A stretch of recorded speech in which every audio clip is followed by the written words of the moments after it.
Hello అండి, welcome back to this channel.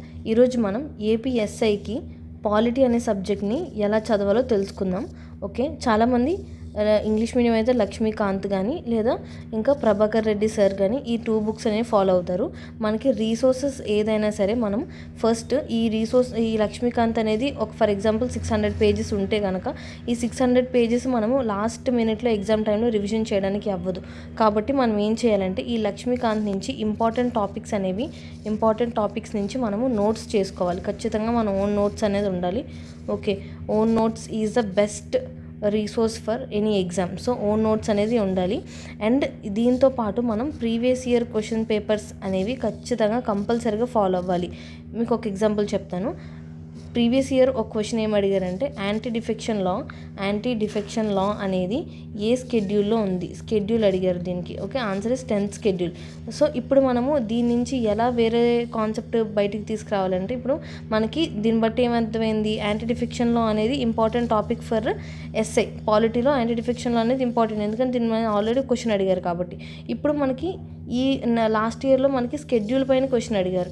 Okay, why not examiner can ask next year amendment anti defection law అనేది ఏ చట్టం ద్వారా మనకి వచ్చింది అని అమెండ్మెంట్ ఎందుకు అడగకూడదు. సో ఇప్పుడు మనం ఏం చేయాలి, మనకి స్కెడ్యూల్ తెలుసు. సో ఇప్పుడు అమెండ్మెంట్ అనేది కూడా మనం తెలుసుకోవాలి. సో అలా మనం ప్రీవియస్ ఇయర్ క్వశ్చన్స్ అనేది అనలైజ్ చేసుకుంటూ పాలిటీ మనకున్న రీసోర్సెస్ 3 times అట్లీస్ట్ రివిజన్ చేయాలి. దాని నుంచి వచ్చే నోట్స్ మనం మల్టిపుల్ టైమ్స్ అనేది రివిజన్ చేసుకుంటే మనకి పాలిటీలో ఖచ్చితంగా ఏ క్వశ్చన్ ఫర్ ఎగ్జాంపుల్ క్వశ్చన్ పేపర్లో 100 క్వశ్చన్స్కి 30 క్వశ్చన్స్ పాలిటీ నుంచి వస్తే కనుక మనం ఈ 30 క్వశ్చన్స్లో ఒక్కడు కూడా మిస్ అవ్వకూడదు. ఒక్కడు కూడా మిస్ చేయకుండా ప్రతిదీ రైట్ చేయడమే మన టార్గెట్. ఇలా మనం ప్రతిదీ రైట్ అవ్వాలి అనే మైండ్ సెట్తో మనం చదివితే కనుక ఇందులో అట్లీస్ట్ 30 క్వశ్చన్స్లో 25 వరకైనా రైట్ అయ్యే ఛాన్సెస్ ఉంటాయి.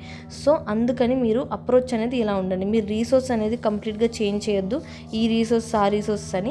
ఓకే, మీరు ఒకటే రీసోర్స్ ఫాలో అయ్యి దాని నుంచి చదువుతూ ప్రీవియస్ ఇయర్ క్వశ్చన్లో ఫర్ ఎగ్జాంపుల్ ఫండమెంటల్ రైట్స్ అనేది చాలా వెరీ ఇంపార్టెంట్. మనం ప్రిలిమ్స్లో చూసుకుంటే అట్లీస్ట్ ఒక క్వశ్చన్ అయినా సరే ఫండమెంటల్ రైట్స్ మీద రాకుండా ఉండదు. అలాగే మెయిన్స్లో కూడా మనకి 2 క్వశ్చన్స్ అనేది మనం ఫండమెంటల్ రైట్స్ అనేది అబ్జర్వ్ చేయొచ్చు. సో దీన్ని బట్టి మనకి అర్థమైందంటే ఫండమెంటల్ రైట్స్ చాప్టర్ అనేది మనకి చాలా ఇంపార్టెంట్, స్కోరింగ్ కూడా. సో ఇప్పుడు మన టార్గెట్ ఏంటి, ఎగ్జామినర్ ఫండమెంటల్ రైట్స్ నుంచి మనకి క్వశ్చన్ అడుగుతాడని ఖచ్చితంగా తెలుసు. సో ఈ ఫండమెంటల్ రైట్స్ అనేది ఎగ్జామ్లో మనకి ఎట్టి పరిస్థితుల్లో కూడా రాంగ్ అవ్వకూడదు. ఎలాంటి క్వశ్చన్ అటు నుంచి తిప్పి అడిగినా సరే మనం ఫండమెంటల్ రైట్స్ క్వశ్చన్ అనేది రైటే చేసి రావాలి అని టార్గెట్ పెట్టుకోవాలి. అప్పుడు మాత్రమే మనం దీన్ని ఫుల్ ఫ్లెడ్జ్డ్గా చదవగలం. ఓకేనా, so this is the approach. ఎవరికైనా సరే ఫ్రీ క్లాసెస్ వినాలి అని అనుకుంటే కనుక ఈ యూట్యూబ్ ఛానల్లోనే ఆల్ జిఎస్ సబ్జెక్ట్స్ మనం ఫ్రీగా క్లాసెస్ చెప్తున్నాము. Okay, please follow that series. Thank you for watching and remember you can crack ఏపీఎస్ఐ.